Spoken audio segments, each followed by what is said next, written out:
Pozdravujem všetkých poslucháčov. Počúvate podcast Short History s Petrom Vanekom.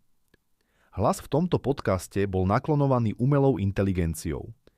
V marci 2024 ubehlo presne 40 rokov od uvedenia prvého komerčne dostupného mobilného telefónu na trh. Mobilné telefóny sú dnes pre väčšinu z nás neodmysliteľnou súčasťou každodenného života. Popri svojej základnej funkcii umožniť okamžitú komunikáciu kdekoľvek a kedykoľvek, sa v kombinácii s internetom stali nástrojom umožňujúcim rýchly a jednoduchý prístup k informáciám. Využitie mobilov, najmä smartfónov, je prakticky neobmedzené, od fotografovania cez zábavu a navigáciu až po zdravotný monitoring, či bankové služby a online nákupy. Snaha o komunikáciu na diaľku je stará asi ako ľudstvo samo. Za míľnik možno považovať zostrojenie funkčného telefónu. Dá sa sporiť o prvenstvo pri jeho vynájdení, avšak vo všeobecnosti je za vynálezcu považovaný škótsky rodák Alexander Graham Bell. V roku 1876 si nechal patentovať prístroj na prenos zvuku. Za krátko svoju konštrukciu modifikoval na prenos ľudského hlasu. Prvé slová, ktoré údajne preniesol jeho telefón, zneli takto. Citujem. Pán Watson, príďte sem, potrebujem vás. Koniec citátu.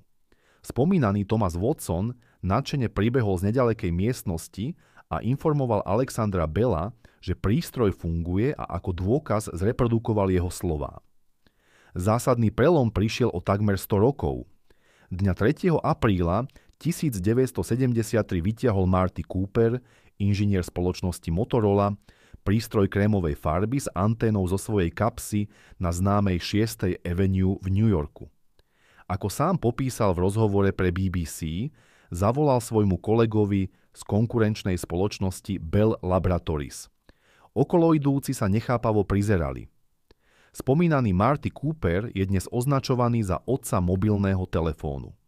Po takmer 11 rokoch ďalšieho vývoja a inovácií v telekomunikačnom priemysle uzrel svetlo sveta prvý komerčne použiteľný mobilný telefón Motorola Dynatac 8000X.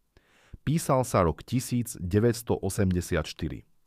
Po prepočte na dnešné ceny by ste si ho mohli kúpiť za 11 až 12 tisíc amerických dolárov.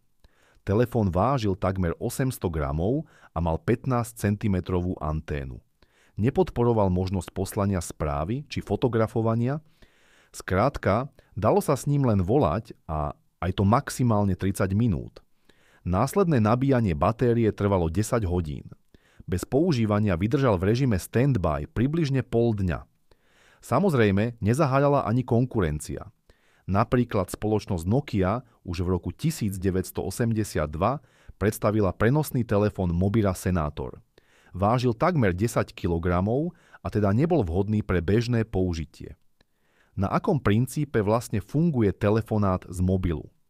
Veľmi zjednodušene povedané, v mobile sa prevedie váš hlas na elektrický signál. Ten vo forme rádiových vln následne putuje k vysielaču, ktorý pošle vlny osobe, ktorú voláte. Po prijatí rádiových vln v prijímacom telefóne jeho reproduktor premení elektrické signály späť na zvukové vlny, ktoré môžeme počuť. Týmto vysvetlením by som dnešný podcast ukončil. Len dodám, netrávte toľko času s mobilom v ruke. Vybehnite do prírody za rodinou či kamarátmi a viac vnímajte svet okolo vás. Ďakujem za pozornosť, počujeme sa v ďalšom podcaste. Tento podcast vznikol vďaka finančnej podpore projektu KEGA.